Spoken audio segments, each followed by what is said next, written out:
Welcome back to the Behind the Bell podcast. I'm your host, Ty Johnson, and we have a special edition today. We'll be doing Behind the Bell, but it's the After the Bell edition. And we have my brother here, Xavier Furkron. Yes, sir. What's up, dog? How you feeling? Feeling great. I'm ready to dive in and see how this goes. This is a much anticipated episode. We've been talking about this for a little while, and I'm just excited to hear this because we talk all the time, but I have some questions that really I don't think we ever really covered, and so I'm excited to get into it. Okay. Yeah. I'm excited too. Let's get it. All right, so you have a magnetic kind of energy that surrounds you. People love just to be in your vicinity. You just have this contagious personality. So I want to know, how would you describe yourself? Man, that's tough. I would say, like you said, I'm a high energy guy. I feel like just playing sports and getting that throughout my childhood and just kind of being the life of the party. I ain't have no choice but to bring the energy. So I think that's what people feed off of. I think it makes people day. I think it can change people's mood, and I enjoy doing that. So whenever I can bring the energy or make someone's day, that's a plus for me. Okay, so now we're after school. We're beyond high school. We're beyond college. We're in our career fields. We're in adulthood. What can you describe? What is the feeling like now? You sit in this moment, if you were just to reflect back on your life. Man, honestly, right now I thought I would be playing on Sundays. Yeah. I thought we'd be watching me on TV on Sundays in the NFL. But I'm a strong believer. Everything happens for a reason. Being where my feet are and kind of just being grateful to be in the position I'm in. Giving back to the kids, like talking to the youth and doing things like that. So, yeah, bro, I think it's God's timing. It's God's plan. It's not it's not really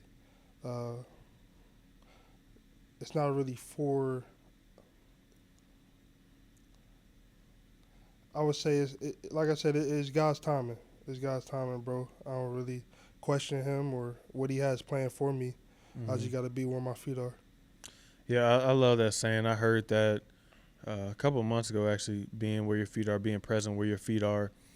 And when I heard it, it was just so profound to me because so often, and I try to implement it in my life daily, because sometimes I might be going somewhere and I think, oh, when I get there, I can use my computer, I can do this, and that, but it'll be going to visit family. Mm-hmm. So if I'm going to visit family, why am I not locked in Exactly. and being with family? Exactly. So I love that saying wholeheartedly.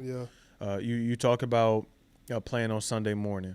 So if we could, can we rewind back to the beginning of when did you even fall in love with football?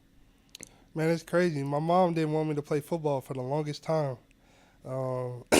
I had a lot of friends that were playing for the Joliet Raiders, and my first sport was actually baseball. I started playing baseball and t-ball, and obviously met a lot of friends, had a good time with it. Then started playing basketball in third grade, and I kept getting bigger. Like I was bigger than all the guys at the school, and they were playing football, but I was playing baseball and basketball. So eventually, seventh grade, one of my buddies, shout out Brandon, one of my buddies from grade school, his mom ended up talking to my mom and convincing her to let me play for the Joliet Raiders in seventh grade. Okay. So seventh grade, man, I was on the field for the Joliet Raiders playing O-line and D-line. And so was it just because of your sheer size that you wanted to play, or what made you even want to play? I mean, all my friends were playing. Okay. All my friends were playing, and like I knew at some point, like I said, I was getting bigger. So I was the biggest one on a baseball field, basketball court. I was big. I'm like, I haven't tried football up until this point. It could probably be good for me. And also, like just get me in a physical sport, a contact sport. Mm-hmm. So I think that's kind of what it was at that point. I take offense to that. Yeah, I feel like you're trying to say basketball not a contact sport, Nah, man, it's a little different when you got on the helmet and the shoulder pads, and and you're trying to go hurt somebody. yeah, you Yeah, can really take your anger out. You can't really take your anger out on the basketball court. yeah. So you, to my understanding, you quickly became a star when you got to high school. Was it always kind of that way? Were you always highly touted when you first joined, or what was that like when you got into high school? I've always been a strong kid, Mm-hmm. so I think when I started in 7th grade with the Raiders, like it was pure strength. Like I was just able to do things off the muscle. So when it came to technique stuff and catching on, like I was a quick learner and getting that, but I feel like I didn't really get into my stride until freshman, sophomore year of high school at JCA. I felt like 7th and 8th grade was just kind of learning the ropes, learning the game, learning the rules, learning the techniques of what I needed to be able to play at a high level. And you done some really good things there. To my understanding, you hold a couple records there. What was what was it like to be in that environment? Because you went to actual football type of school. You didn't go to your The typical. best football school. Won't go that far. But you went to a school that took pride in the football. I'm not saying that the other schools or other public schools don't, but you went to a private school that they're known for football. hmm How can you describe to me what that atmosphere was like? Yeah, I think it was a certain standard that you had to uphold. Like you said, it's different. Like when you go to like a program such as Joliet Catholic, like who's won the most state championships in Illinois, like you, Oh, I didn't know that. So yeah, maybe they are the best. yeah, no, Okay. for sure. So it's like coming in as a freshman, you just still wet behind the ears. You don't know, but you see the juniors and the seniors and how they're moving, and like, hey, this is what we do. This is how we work out. This is how we train, and this is how we go out and win ball games. So it was kind of easy to just follow suit of the older guys that were already there and just run a play and execute from there. So the atmosphere was crazy though. There was a lot of people at the games. Rival was Providence, so every time we played them, sold out. Yeah. It was definitely a hell of an experience. And so you take all that success, all that knowledge that you gain from high school, from JCA, and then you take that onto college. Can you talk a little bit about your recruiting process, how that went, what went into you making your decision, and then get into a little bit of what that college experience was about? Yeah, man. Honestly, for me, I feel like my recruiting process kind of happened how it typically happens. Freshman and sophomore year, like my freshman year, I was on freshman. My sophomore year, I played JV, and then I ended up bumping up to varsity. So at JCA, we would bump guys up to varsity during playoff time, just for extra bodies during practice and stuff like that. So I ended up bumping up to JV my sophomore year. And one of our starting left guards, JB, got hurt. He had to miss probably like 2 or 3 games, and I was the next guy up. So I was a sophomore starting on varsity for a couple games until he came back. So I ended up stepping up well. It was some other seniors that played on the O line as well. And then once JB came back, I was the second string guy. He ended up graduating. That was his senior year. And then my junior and senior year is when I started. I started those 2 games, was able to make all conference. But my junior year is when I got my first offer. And it's tough, man. Like, it's a different era now with NIL and all that stuff. But, like, I mean, I was just grinding, stacking days and, trying to be consistent. My grades were good. I was doing what I needed to do in the weight room. I was, like you said, breaking records and doing that. So, man, I was in class one day, and the coaches would always come to school during the off season. During the season, they would come to the games. During the off season, they would come and talk to the players, to size us up, and just see how we were in person. And I was in class. Coach Sharp, my head coach in high school, called me or they would leave a message to the teachers. They would like write a pink slip to the teachers. I had a stack of pink slips from all the schools that came to JCA to visit, and he wrote a pink slip to the teacher for me to come up to his office. And when I got up there, it was South Dakota State. South Dakota State coach. And mind you, I had met multiple coaches in the past, so I'm just thinking it was another conversation. I went up there, man, and they blessed me with my first 4 scholarship. So that was a blessing, man, just to see my work from 7th grade to junior year, just compound interest over time, continue to stack and work and grind. And, you seeing other guys get offers. Like, it's tough. It's hard. Comparison is a thief of joy. So it's like I just had to keep stacking, and I got that first offer from South Dakota State, and the momentum, started rolling from there. I got South Dakota State, Western Illinois, SEMO, Southern Illinois, and then I think it was one more school, but South Dakota State was too far from me. I'm a family man, so I wanted the family to be close. Luckily, I ended up getting Southern Illinois a couple offers later. Ended up committing there, man. So, committing to the Salukis. Did you end up getting all those junior year? Or most of them junior year? So I think, no, it was a couple junior and senior year. Oh, okay. Yeah, it was a couple junior and senior year. And then, so the crazy part is I committed to SIU.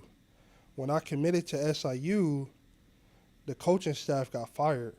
That happens so often. Yeah, when I committed to SIU, the coaching staff got fired, and or the head coach got fired. It was still some like assistant coaches on the roster. But usually they bring their whole team. Whoever They bring their whole team. Yeah, they ended up keeping my offer. Like normally when that happens, like you said, they'll bring in new staff and they'll like remove guys' offers. They ended up keeping my offer. D-line coach called me and said, "Hey, we still want you." And it was just like a fresh start, like new head coach. Like, it was close to home. It just fit whatever I needed at the time for the family. Program wasn't the best, but we went in and made it one of the best. So, yeah. Okay. So we can roll into how did that college experience go for you? Because you had a unique one too, because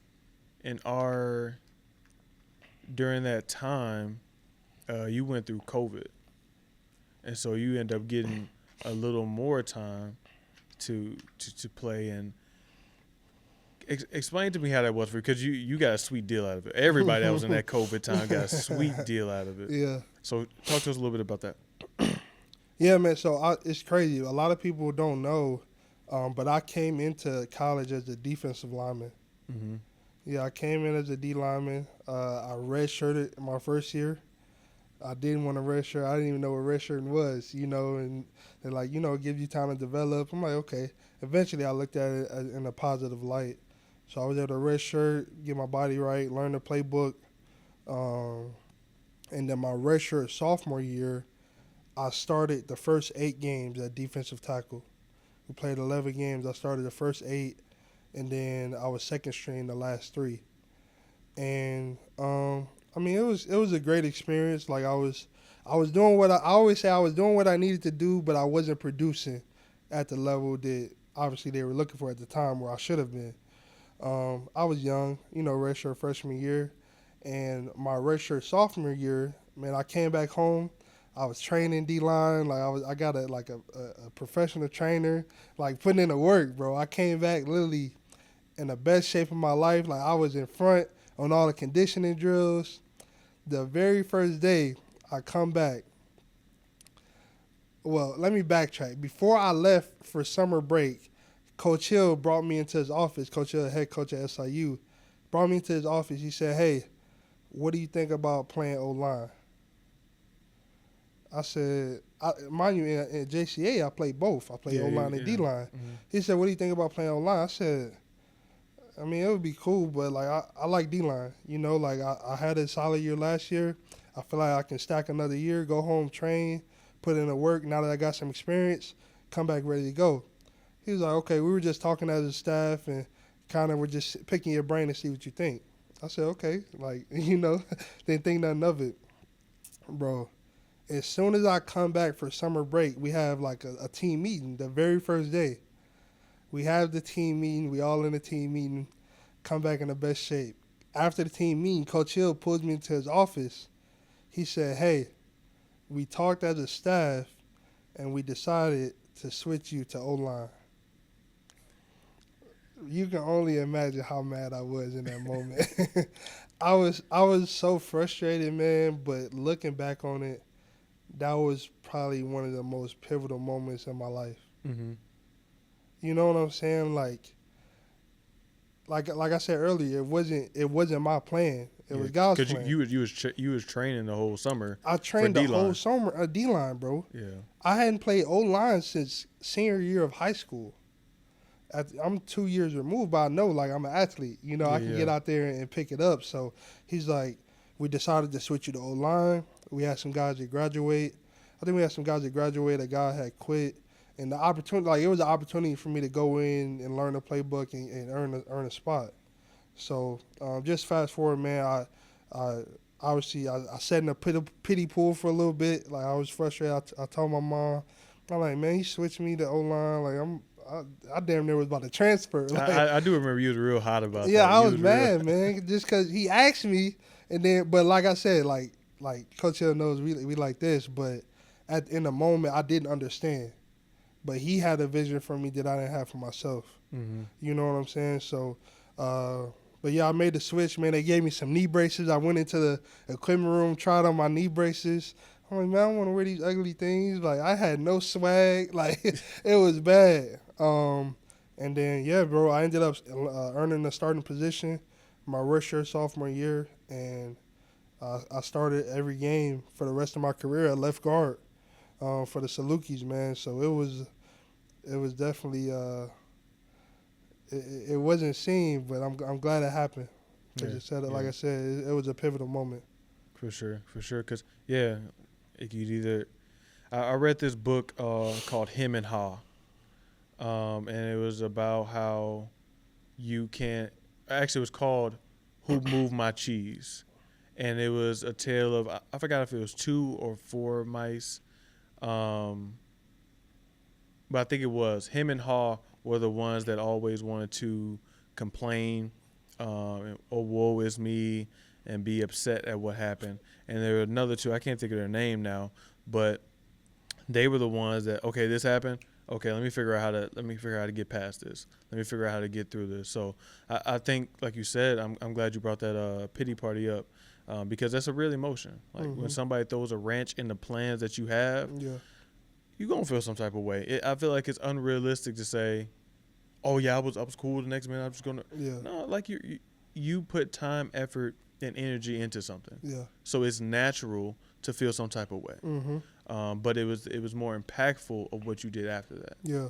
Because like I said, you could either soak in it or you could do something about it. Exactly. No, you just gotta, like you say, you can't sit in it. You can't sit in a pool, but it's okay to switch your feet in because that's a real emotion, bro. Because in the moment, like you said, you don't understand the plan, but like later on, I seen as I was getting better and I was producing and doing what I needed to do, it all started to make sense. Yeah. And so then, my favorite part, do you get into the extra years that you were able to get, what that means for you? Because my understanding, you was able to get your master's paid for. What was that like? Just being able to extend a year? Because I know now it's a little bit different. Is it the same way I know it's for basketball. It's the same way for football that JUCO doesn't count? Yeah, bro. I'm so confused on the rules now with NIL and COVID. But yeah, so COVID obviously happened in 2020. So we played in the spring. We had a spring season. So we ended up playing 8 games in the spring, and then we also played that next fall as well. Quick turnaround. So it was back-to-back. So, like, that recovery process and spring ball, like, it was none of that. We played a season during spring ball. So it was a different experience, bro. COVID, like, we had to get vaccinated. Like, we were out there. We had masks on our helmets. Like, we had a locker room outside underneath the stadium. So we couldn't even get dressed in the locker room. We had to go outside underneath the stadium and, like, get ready for practice. Um, like it was just it was crazy. It was crazy. Like driving, we had to when we drove on a bus, you had to like it was seats between us when we traveled. Like it was just a different type of environment. I remember when COVID first broke out, like, and it was like the first incident on the team, and some of the guys had a party. Like like at the beginning, nobody was worried about COVID, but it ended up having a party and it spread to like multiple guys on the team, and yeah, it was crazy, man. We had to sit out of practice for a couple of days. We didn't have enough bodies to practice, but It took that many people out. bro, it was a party, bro. A college party, SIU campus. Like it was, a lot of guys was there, so I wasn't there. But yeah, it took a lot of guys out. We couldn't even practice. But during that time, it was like just crazy to see how we got past that. But playing in the spring was crazy. I was like the grandpa of the team. I was the oldest on the squad. Yeah. Yeah. And so now, we've been talking about football a lot, but I do want to touch on that journey to XFL because I think it's very important. Just trying to get there, what that process looks like, trying to get there, but then also the process of trying to remain there. Yeah. Can you tell the viewers a little bit about what that whole thing was like for you? Yeah, man. So like I said, I mean, the end goal is to play on Sundays, but I Mhm. think I got the closest to it. Mm-hmm. You know, so once I finished up at SIU, I became a graduate assistant with the team, right? Just because I was in it was like a weird time. I didn't know what I was gonna do. You know, like I knew I still wanted to play, but I knew Yeah. I didn't get that call from the NFL. Mm-hmm. And I knew they were supposed to be starting up this new league. You hear about it, you hear about it, the XFL. You know what's going to be to it, and I just kept training. Like literally, Coach Hill knew I was a graduate assistant. Like I edited my film what I needed to do, but like I had to make sure I was getting my workouts in. I had to make sure I was getting my position work in, and that I was ready to go. So the XFL, they ended up having a draft, and once they had a draft, it was like November. I was able to go to a showcase at Jackson State. Dion was there, The Rock was there. It was a hell of an experience.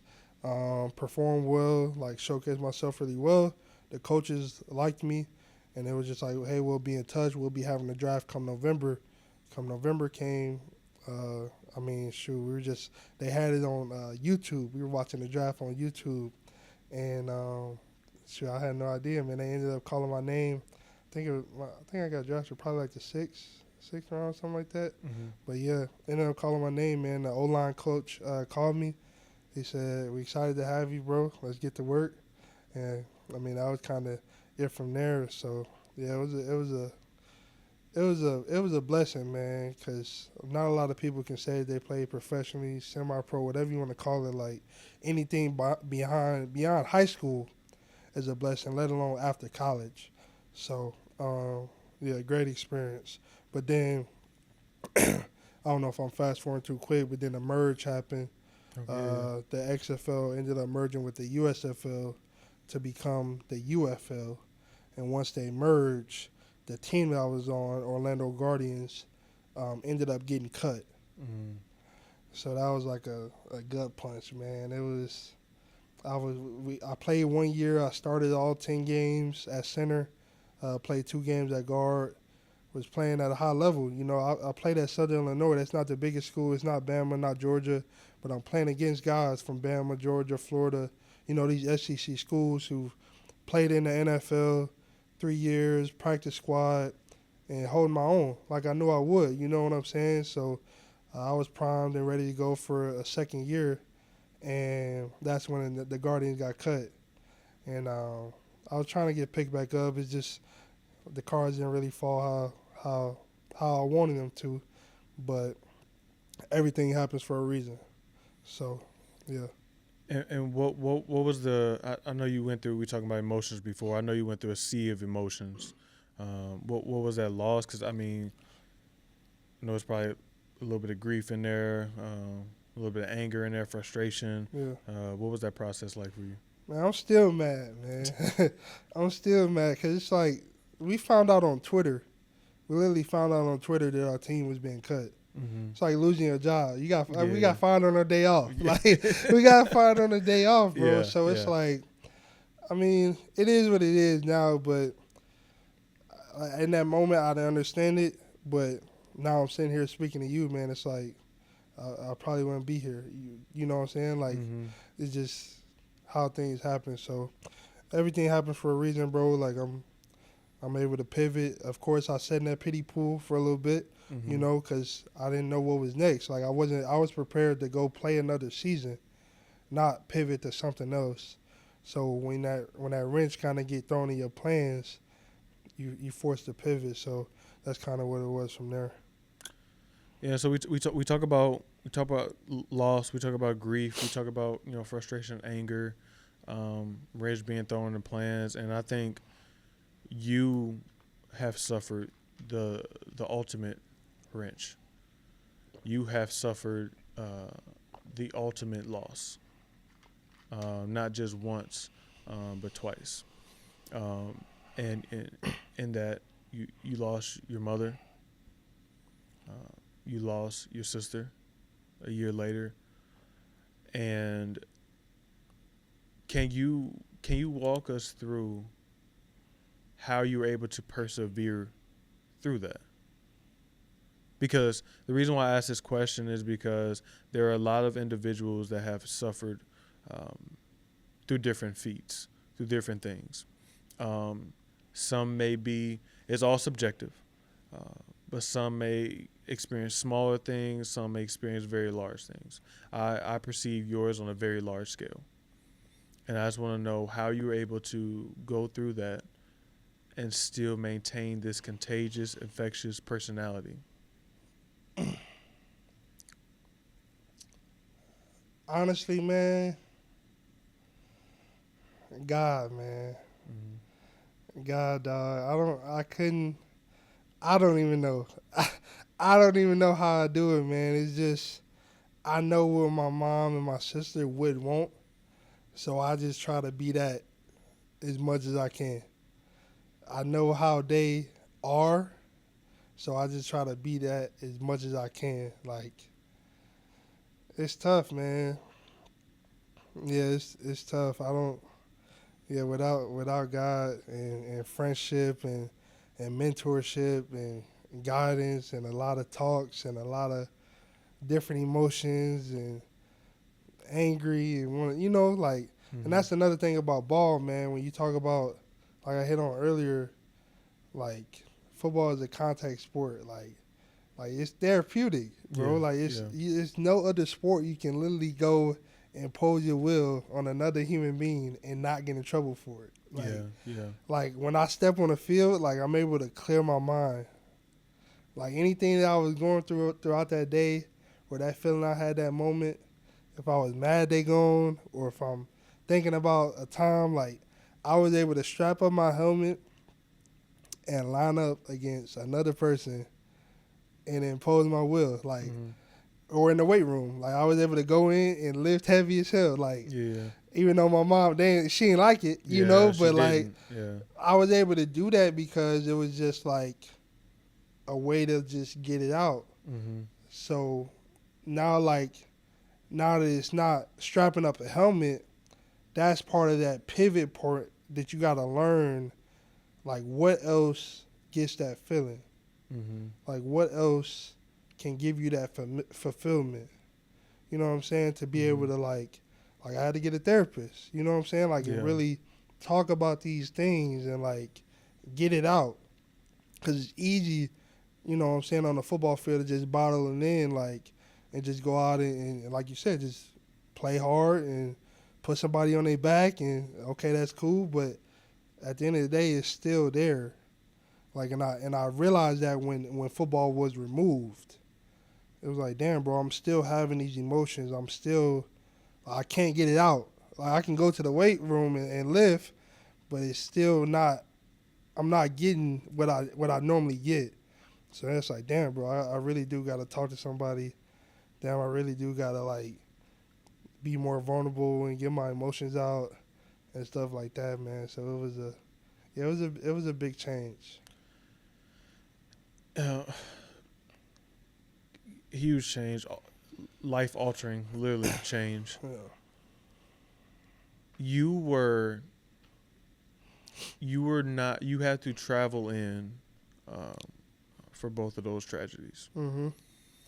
Um, and for context, to the viewers,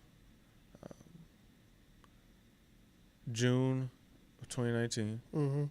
September of 2020. 2020, Yep. On my and not mom's only birthday. September of 2020, September 17th of 2020, which is your mother's birthday. Yeah.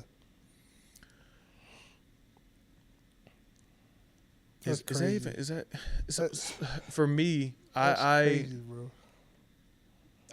brother, I worry so much for you because that was literally the next year. Trying to do the math in my head, is that even a year?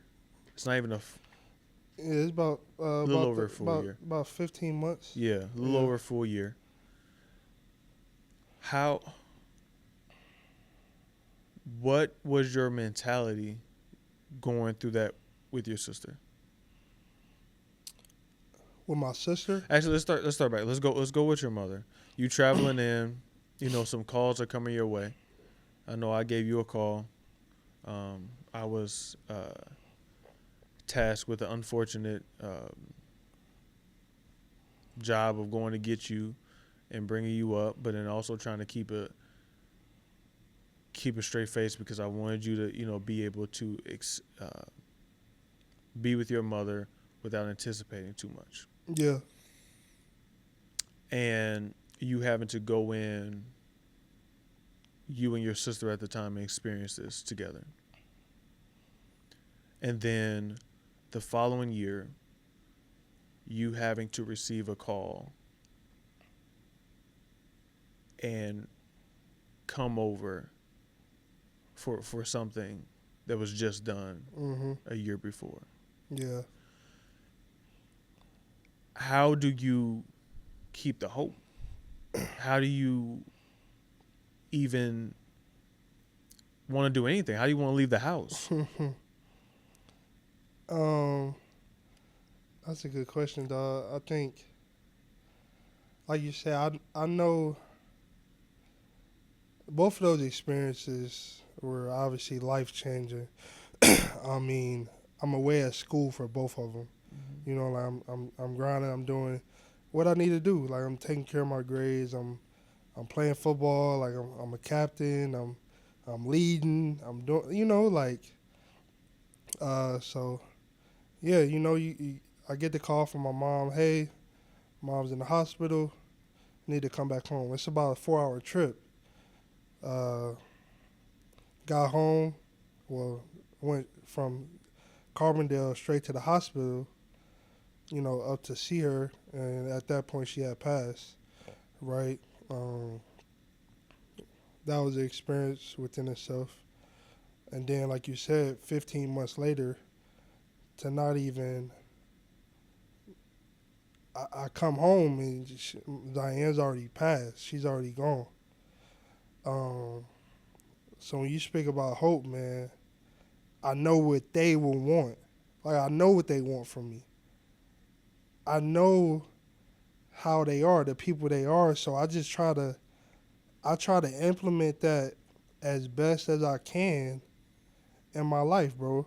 Like how I treat people, how I interact, how am I with kids, my respect level, how I treat women. Like all of those things, bro, I try to implement as best as I can. Like I'm far from perfect, bro. So far from perfect, but I try to just work on myself because I always think in the back of my head, like, what would mom want? What would Zion want? Like, and I think that's like my hope. That's definitely what keeps me going, like, day in, day out, bro. Because I can't, like you said, you can, the message stand for everything, bro. You can you can switch your feet in the pity pool, but they wouldn't want me to sit in the pity pool, bro. I can't. I gotta go. I still gotta live my life, and and be the man that they want me to be. Mm-hmm. You know, so that's what's always in the back of my head, bro, and always the hope that I need to just keep moving forward one step at a time. Far from easy. Take a lot of work to get to this point, and a lot of help, bro. I mean, you know, like we've been locked in for a long, long time, but when it comes to strong brotherhood and family and teammates and coaches, like it takes a whole village, because without it, I definitely couldn't do it alone. Definitely couldn't do it alone. Yeah. Yeah. Yeah, brother. Strong man is an understatement. We didn't even get to some of your accolades that you had. And what is the name of the Be a Man Award? Yep. Yeah, man. So SIU, I got the Xavier Furcon Be a Man Award. They started that last year, 2 years ago. So pretty cool, bro, to have an award named after me. Yeah, yeah, Yeah. yeah. And I mean, you exemplify what that means. We talk about the pity pool, and it's to think about, like you said, it applies to everything. We're talking about not making it to the league, or not getting picked up again for the USFL, or was it XFL, yeah. XFL, and that being a pity pool. Mm-hmm. But that's a completely different ball game. Yeah. To losing Yeah. the people you care about most in this world. Facts. But you still are saying that you can't stay in the pity pool, and that means a lot to me, because especially as a man too, my perception is nobody cares, and it's maybe not the best mentality to have, but I say that because at the end of the day, you have to step out, do your job, and you and I are both married. Mm-hmm. We have other people that are depending on us. Facts. And we need to step up and do what we got to do. Yes, they care about our well-being, but at the end of the day, the bill collectors don't care about your they don't care about your well-being, which they probably don't. They want their money, but yeah. We got things we got to take care of. We got to take care of them. Yeah. And so I do want to get into that. You're married now. Mm-hmm. What has that support? And you've been with Aubriana for before, when your mom sister was around. Yeah. So what has her support meant to you? Shout out AV, man. Dog, she helped a lot, man. Like, from freshman year of college to be together, that long, the ups, the downs, the uglies, everything that's a part of a relationship. But to be able to, I'm talking about, right by my side as I lose two of the most important people in my life. Without a hesitation. I'm still in school. She helped me with my schoolwork. She took off work. You know what I'm saying? All these things she sacrificed to, and I know she don't want anything for it. That's just how she is. That's her as a person. Out of the kindness of her heart, and just wanting to be there for me and my family, as much as she could. Anything that I needed at that time, she was there to help, bro. I'm forever grateful. And I always tell her, that's what, those things right there, for me, is what take you from a girlfriend to a wife. That's pivotal moments, bro, because it's excuse my language, you got to go through some shit to get to some shit. Mm-hmm. You know what I'm saying? And in that moment, I was going through some shit. Yeah. And she was there, bro, no hesitation, babe, you good? Checking on me, whatever I needed. So I'm forever grateful, man, having her in my corner. And we've been rocking out for a long time, man. So, yeah. Yeah, it's a blessing. That's one thing that I truly do hope that everybody finds a good helpmate. It's not to say that they're second or you're first or anything like that, but it's just a good partner that you both can uphold each other through the tough times. One of the best sayings I heard is finding somebody that you both can do hard together. Find somebody that does hard well, Mm-hmm. because hard times are inevitable. Yeah. They're going to come. The scale of which they're subjective, but hard times are going to come. Yeah. And so with these hard times that you went through, how would you feel if you were to encapsulate it into a couple sentences? How has this shaped your life? How has loss, tragedy shaped your life? Yeah, man. Like you said, tough times don't last. Tough people do. And I just happen to be one of those tough ass people, bro. And like, at this point, I feel like it's not a lot of things that can stop me. And I think that's kind of what inspires me. That's that hope that just like keep me going. It's like, bro, after what I've been through, like, and I try not to. It's two different perspectives that I try to look at it. Sometimes I feel like nobody has ever been through what I've been through, and on the other foot, it's like, bro, it's people that got it way worse. I want to stop you right there. I don't want to interrupt, but I love that perspective. Yeah. I love that perspective because sometimes I'm deemed as like a hopeless optimist, Mm-hmm. but I always think like, man, if you're in your right state of mind, Mm-hmm. we both know people that are not. Yeah. If you got the use of all your limbs, we both know people that don't. Yeah. If you gave your sense of touch, sense of smell, you can see, Exactly. like all this stuff, like if you're above the dirt and the dirt's not above you, Mm-hmm. It's a you have blessing. so much to be grateful for. It's a blessing, bro. It's a blessing. So my perspective, bro, I just try to stay grounded, stay deep rooted, like in my faith, in my family, like in my foundation that my mom and my sister built. Like I don't stray too far away from that. Like I know where home is. I know how I was raised. Like I know like, and it's not just my mom and my sister. Like my granny. Like like I said, it takes a village.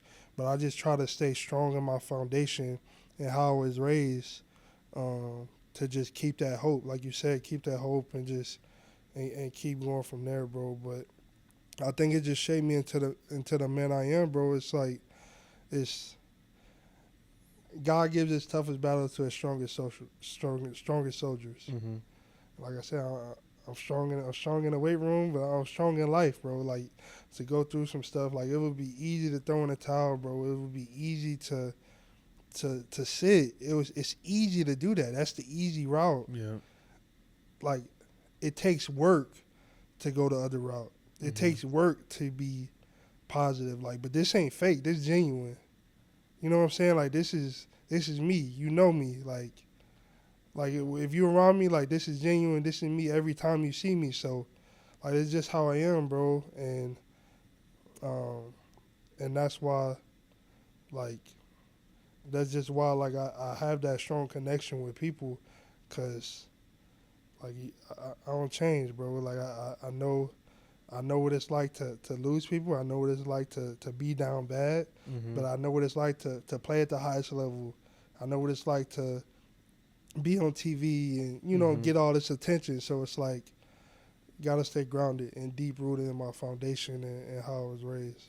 Yeah, and a big thing that I used to love doing, we used to all come over to the house. Sometimes it wasn't even a reason. I feel like we just wanted to have a cookout or a gathering. It was just for no reason. Put the tent up in the driveway, have everybody come by. Obviously that has altered now. Yeah. But what has it been like? You know, we talk about Granny. What has that been like for what has it meant for you to, like you said, the village? What has it meant for you to make sure that you keep that village around you, and how have they continued to push you and propel you forward? Yeah, be honest with you, man, it's tough for like when things were fresh, like 2020. You know what I'm saying? Especially like after losing mom and Zion, like I didn't want to come home, man. I didn't want to come home. Like felt like being at home, like they were always gonna walk in the door. Like I didn't want to go in their room. Like it was just a weird feeling, man. Like it's tough to explain. Like so, I kind of through work, right, and just like, damn, I can't neglect my family, like because of my personal, you know what I'm saying? Like they still need me during this time. So over time, like of just like therapy and talking and like eventually time passing, it's like, damn, I know Granny needs me. I know, my uncle needs me. Like I gotta still keep that foundation and still keep that, cause like I've always grew up like around family. So like when you lose two big pieces like that, it's trust me, the dynamics are a lot different, than what they were. But I just try my best just to keep everybody tight knit, Mm-hmm. and like making sure we still, trying to take our trips and, being together, playing cards, having the cookouts and doing those little things, because like those are the things Diane and my mom want.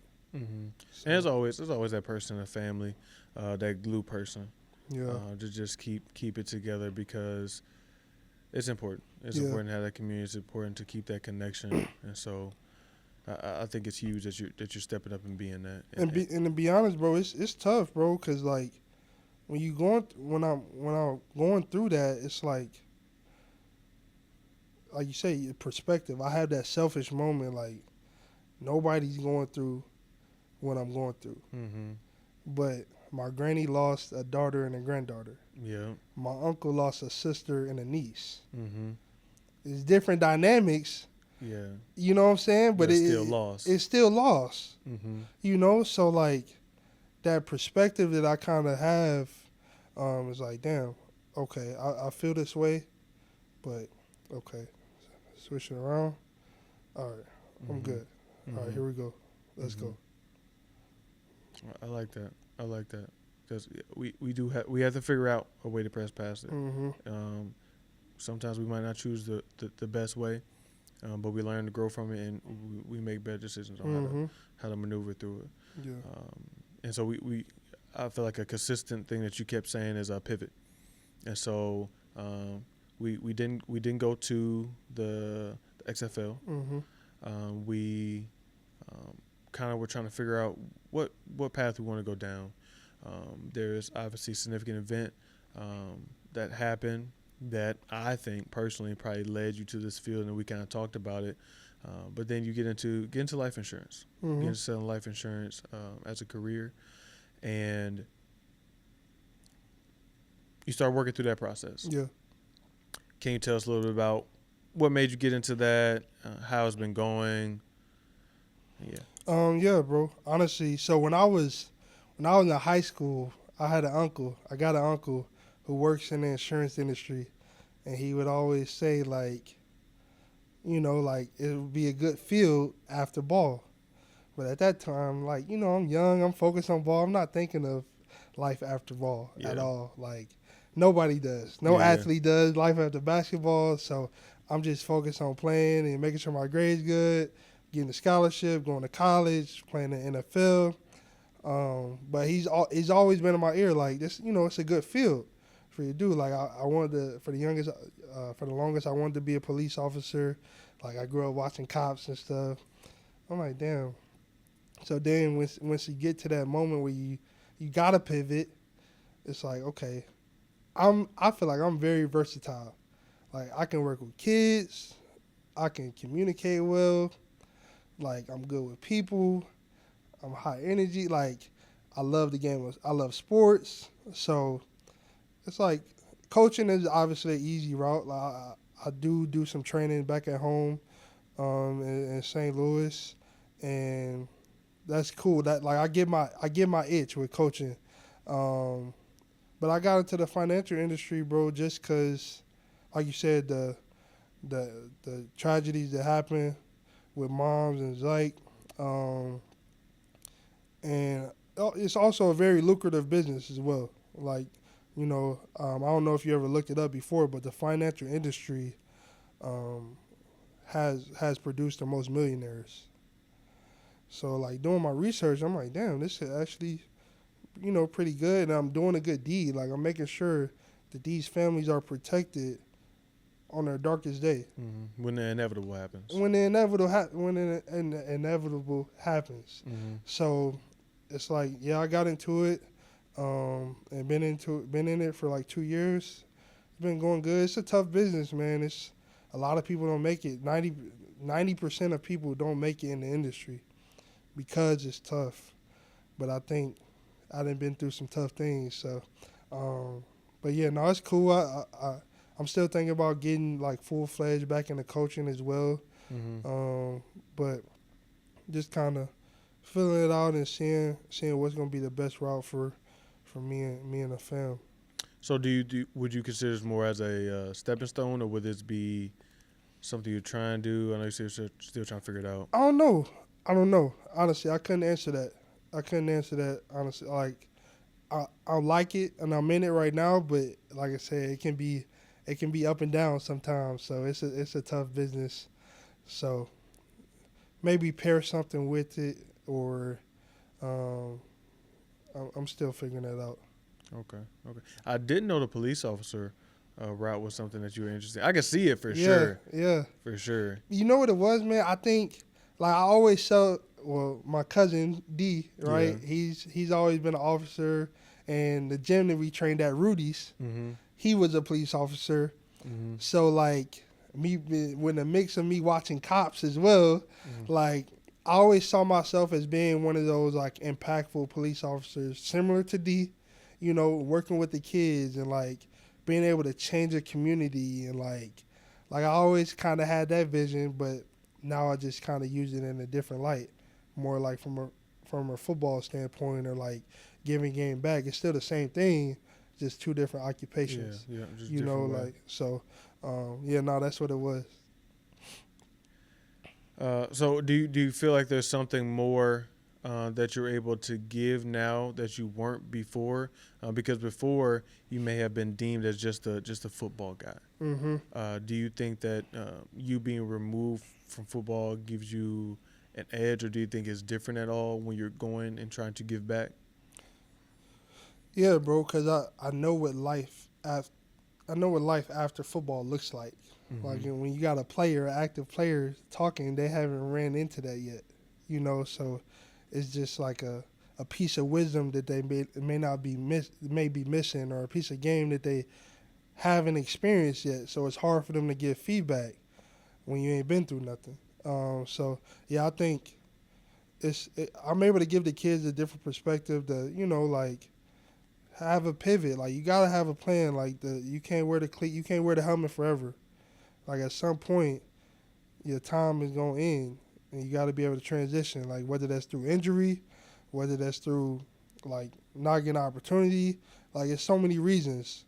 Like I play with a lot of guys who got too many concussions, or ACL is tore up, finger dislocated. Like people, injuries that can alter their life when it comes to family and kids. And like you want to be able to play with your kids. Like I want to be able to throw the football with my son and do those things. So those are all things you got to think about when you playing a contact sport like football. Like, do I want to bang my body like this, or is it time to hang them up? What does that look like, and what's going to be my pivot after? So for the edification of some of the high school students now, I think college can benefit from this as well. But I want to put you on a spot. What is something? What's a good bit of advice that you would give them? I know you're talking about pivoting and knowing how to pivot, but I feel like that's very vague. What is something that you would tell them to look into? Like look into this, or makes you network, or what is something that you would give them that's applicable and that's tangible for them to do in this very moment? Yeah, so high school wise, I say definitely, I mean, your grades got to be right. Obviously, give you opportunity. You got to take care of your body, stay healthy, right? Your film is your resume. I mean, if you ain't got no good film, if you're not on the film, you can't get recruited. Go to camps. Like, going to camps, like, I went to NIU camp. It was a lot of coaches there. That's where I got a lot of my offers from. That's what happened. So I got it just clicked on me. I got South Dakota State, And then I ended up going to NIU camp, and at the NIU camp, it was Southern Illinois, Western Illinois, SEMO, like all these other schools were there to watch all these players. I went there and balled out. Got offers literally that next day. That's how those camps work. So like, go to camp, get exposed, get exposure. If you're an athlete, 707. Like I was a part of the lineman, the like trenchwear academy with Boom. So like doing different things like that to just get exposure in front of these coaches, in front of these people who got connections that can connect you to a coach to get eyes on you. That's really all it is now, bro. Just getting eyes on you, especially now with NIL. Like you can really take advantage of that, getting in front of the right people. And then when it comes to college, college is a little different, man. That like the percentages, it shrinks down so much to go from high school to college to Division I college to the professional level. So in college, man, you just gotta the size. Your size matter a lot more when it comes to measurements in the NFL specifically. I think that's kind of what hurt me. I talked to a lot of scouts and like, man, if you were 6'3", we wouldn't even be having this conversation. Mm-hmm. Can't control that, man. Yeah. But I can put him on his back though. Yeah. But yeah, I mean, obviously had the measurements that would help a lot, and then the accolades, All American, All Conference, being top in the conference, because you got to think you got guys all over at these different schools. This potentially, draft picks or late round guys, free agent guys. So the competition level is a lot higher. So, yeah, I would just say making sure your film right. Still, your grades got to be good. Coaches pay attention to that. I feel like they're not as strict from college to NFL compared to high school to college. Mm. You know what I'm saying? Mm-hmm. College, high school, like you may not get into a school because your grades bad. Mm-hmm. NFL, they got a little more leeway because you're not Yeah. going to school again. Mm-hmm. Like I'm looking at you for your talent, Mm-hmm. And the type of person you are, how you conducting yourself. Like they talking to teachers, they talking to coaches. How is this guy in the locker room? Is he a bad apple? Is he a good apple? Is he good for the culture? Is he gonna mess up what we got going? Like that's really the big things when it comes to college. So, yeah. And I think we have different opinions on this one, but I'm curious to hear your take, and your thought process behind it. So, so for me personally, I knew for a fact I was not going to the league. Mm-hmm. I knew I wasn't doing nothing after college, and I barely made it to college to play basketball. And so, what is your perception or thought process for players to prepare for their future as far as after ball, as their career during high school, during college? What do you feel about that process? I think you can do both. Okay. I think you can do both. At first, my mindset is shift. At first, I thought it was just like football. Like, if I think about anything else, like my mindset, I used to think if I thought about anything else other than football, the coaches would think I'm not taking it serious. But I'm like, no, that's not smart at all. Mm-hmm. Now it's like you can still be football, watching your film, doing what you need to do, taking care of your body, eating right. You can still do all those things, but still have a plan. Like, still have an idea of something. All those connections that you made throughout your journey, all those hands you shook, all those people you talked to, like these relationships you built with your teammates, like have some sort of plan when the game ends. Because, like I said, it can be sophomore year and you get a career injury. Yes. Like, it don't always just go senior year, okay, I'm done, I graduated, then what? Like, no, like, you can be done, over with, finito. Like, like your career can literally be done, then what? Like, guys get hurt. Some guys only do good in school because they playing. Now they not playing. Now they not doing good at school. That's very true. You know what I'm Very saying? true. Now you fell out. Now what? What? So I think my mindset now is you can do both, bro. Like you can be focused on the game and do everything you need to do, but at the end of the day, still have some sort of plan, pivot, connection. Like that's one thing I'm learning, man. It's not about what you know; it's about who you know. So if you never know, man, who you've connected with over that time, they can put you in the right room and change the trajectory of your life. Yeah, and that's something that I'm learning more and more. Um, I'm not monetarily rich at all, but It's on the way. yeah, God's timing. But with the amount of people that I've been blessed to be able to meet, I believe that time is coming. Just because I think you touched on something big, and this is something that I want you all. This is not even just for kids or students or whatever. At this point, it's for everybody. Conduct yourself well. Conduct yourself well, and the reason why I say this is because you never know who you may be talking to. We just had a great. Obviously, this was just us, the guys last night. We were able to have a dinner last night. We're just talking about whole time. We're not even talking about BS. We're talking about money. We're talking about different things to invest in. We talk about which. Now I'm saying it out loud. It sounds so very cliche, but it was very good conversation to hear where we're at in our respective lives and what kind of time we're on. Yeah. So it's not necessarily about money. Let me rephrase that, but it's about business. Yeah. It's about growth. How we could take care of the family. Yep. Where we at? Like we talked about marriage. Yeah. We talked about that role. We talk about the process to becoming married, the process of settling down.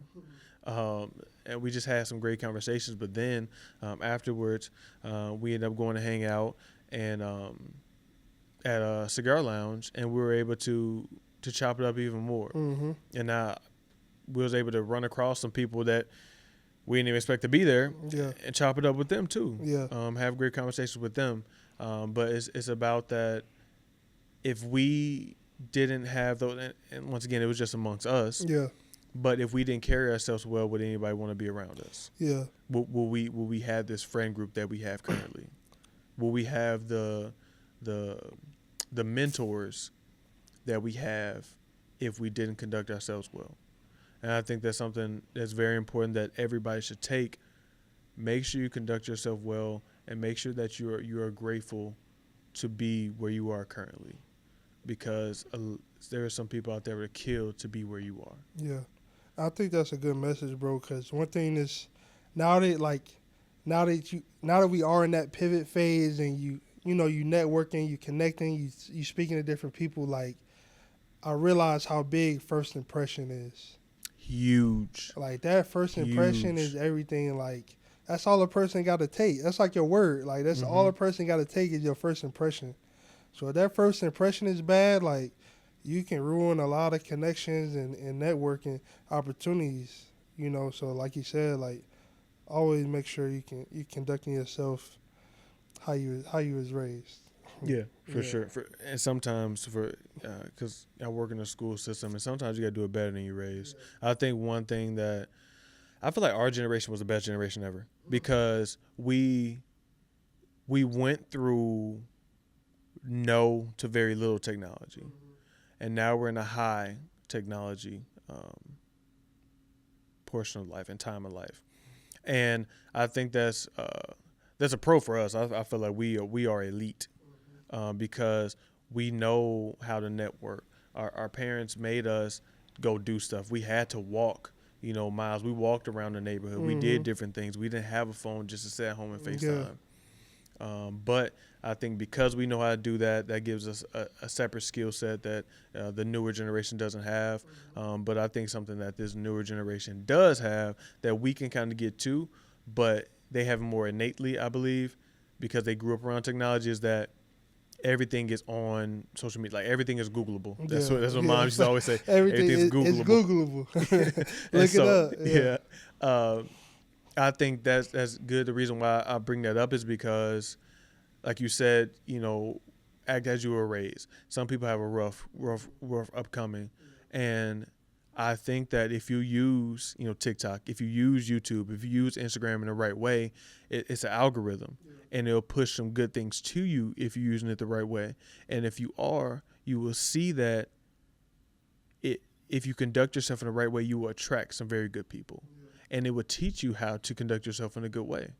You just have to watch those people, so it pushes it to you. In that, we talk about growth, we talk about being better. It's kind of what we were doing last night, and that's what we're doing now during this segment. What would you define success as?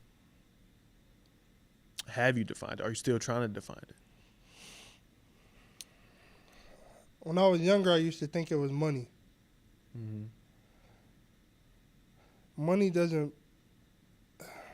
I wouldn't say money buys you happiness. It definitely buys you time. Like, you need it. Mm-hmm. You know what I'm saying? But, like, I say that because we don't all want to sit around each other broke. Like, we need to have it. But also, like, am I truly happy? What does happiness look like? I think when you talk about success, what does happiness look like? Am I elevating myself? Am I elevating my family? Are the people around me elevating? What does elevating look like? That could be money. That can be monetary. That can be your mental, like your spirit. Like, we getting closer to the man.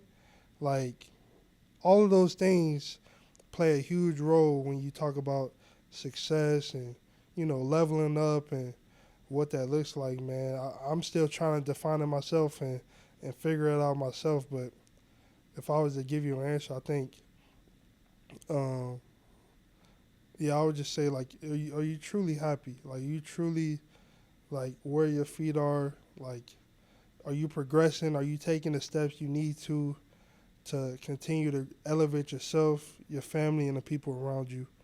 Monetary, mental, physically, all those different things. I think that plays a huge role into success. Yeah, I feel like, man, obviously we're so young. That's one thing I really struggle with, because sports does a great thing for you, but it can flip on you too. So for me, I feel like it instills a great level of competitiveness if you do it right. You become very competitive, and that can help you in so many different aspects of your life. Whether we're talking about academics, whether we're talking about in business, in your career, whether we're talking about in relationship, it can help you out tremendously. But I think for me, lately,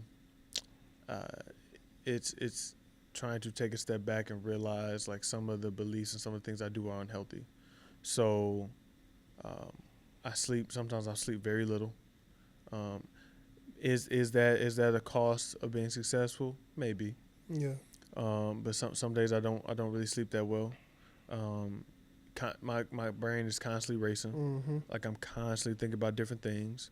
But then also, one thing is, and maybe it's because I haven't obtained the life that I want, but with me being a competitor, I don't know that I ever will. Yeah. Because as soon as I make it to that point, you want something more. The goalpost is going to move. And I think it's so hard. Like you said, it flips. Mm-hmm. It's like that can be a positive thing and that can be a negative thing. Because the positive is like, okay, we're steady trying to hit that goalpost, but the negative is like, we're steady trying to hit the goalpost. Like, nothing is ever good enough. Mm-hmm. Like, we're never fulfilled. Like, we always want more, and that can become, that can turn bad.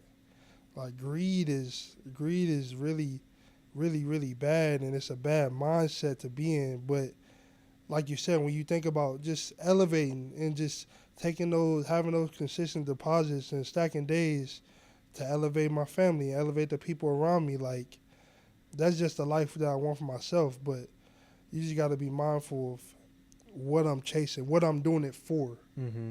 You know what I'm saying? Mm-hmm. Am I doing it for the money? Like, that's why I had to be real with myself. Like, am I in insurance for the money, Like, is this the career that I want to be in? Like, am I doing it to help families and make sure, like, these are all things that we have to think about, especially as men, like Mm-hmm. leaders of the household. Like, it's tough.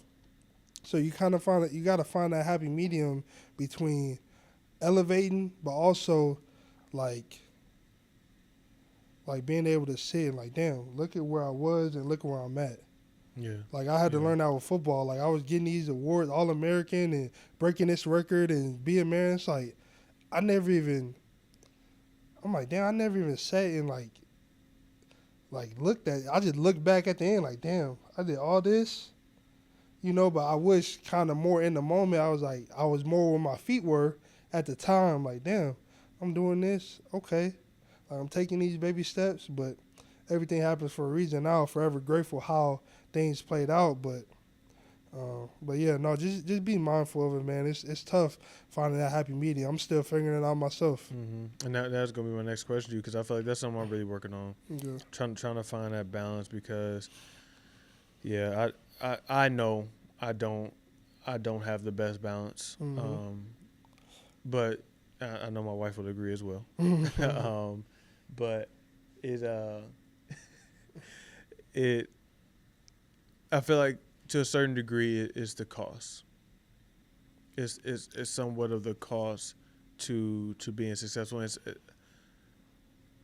then that goes back to what we define success as. Mm-hmm. But the life I have painted out and mapped out for my family, it requires a lot.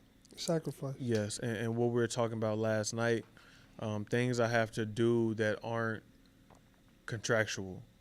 So sometimes, like I work an event or I do something, I stay after and talk to some people. Sometimes I just go to a different place, like I go to a library, kick it there, meet with the people there, and we have a digital media studio in our library, which I think a lot of libraries have, but just end up connecting with some of the guys down there.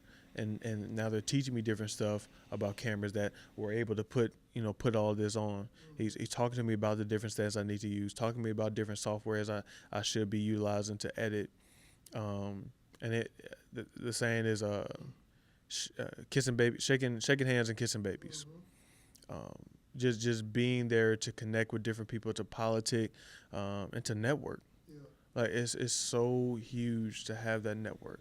So I go on this whole tangent just to say that is what I'm working on. Do you feel like it's a similar thing that you're trying to figure out as well? Yeah, for sure, bro. Like, it's like with football, you always have. I feel like I always had natural friends. Like, it was like them were the guys I was on the team with, you know. So like I naturally grew those relationships close. Now it's like, damn, you're not on a team, you're not in school. Like, it's just you. Now you really gotta put in the work to go network and, like you said, like connect and, you know what I'm saying, get yourself out there more. But it's worth it.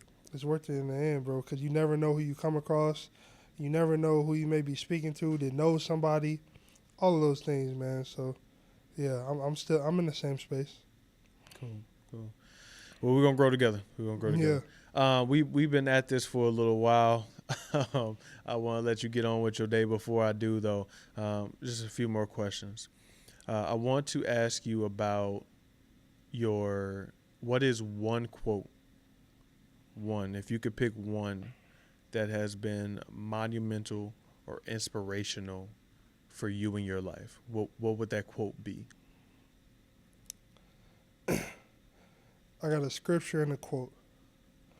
Scripture, Philippians 4:13. I can do all things through Christ who strengthens me. All things through Christ who strengthens me. And when I think of a quote, man, like when I lost my mom and my sister, like always told myself those two things I said earlier, bro. God gives his toughest battles to his strongest soldiers. God gives his toughest battles to his strongest soldiers, right? And then also another big one that I always live by. If it was easy, everybody would do it. Yeah. That goes with marriage. That goes with success, building success, right? That goes with football, weightlifting, like all aspects of our lives. Like if it was easy, everybody would be a millionaire. Everybody would be in the NFL. Like all of those things, it's hard for a reason. Mm-hmm. Like it takes a different mindset, a different type of person to be able to achieve these different things that we have achieved and we are trying to achieve. Mm-hmm. So if it was easy, man, everybody would do it. Yeah. But it's not. So it's a reason why it's a small percent that do different things. Yep. And I wholeheartedly agree with that, Nate. Because you don't really know how hard something is until you get into it. Mm-hmm. And then when you get into it, man, you go through this phase of like, do I continue on? Do I continue to keep pressing? Mm-hmm. Because even this right here has been something that's been hard for me. You know, trying to navigate this thing, curating the different guests, editing the podcast itself, Mm-hmm. and doing, you know, one man band. Mm-hmm. Trying to figure it out. You know, my wife is in the background helping me out, but a lot of technical stuff is just me. Mm-hmm. It's just me figuring out. Okay, do I pay for this software? Do I pay somebody to do it? How do I operate this? So, yeah, it definitely. In everything, I feel like there's a hard in everything that you're gonna do. Yeah. So either you're going to choose to get your finances to a level that's sustainable for you and your family, Yeah. and it's going to be hard trying to get there, Or or be broke. it's going to be hard the other way. Yeah. You're going to be living check to check, or maybe not. Maybe you down bad, maybe you out your house, homeless, whatever it is. Like we said yesterday, bro, like you got to pay the price. You either pay it now or pay it later. Either way, it got to be paid. Yeah. So either sacrifice now to have the life you want later, or, you know what I'm saying? Don't vice sacrifice. versa. Yeah. Then you go Exactly. find out later. So Exactly.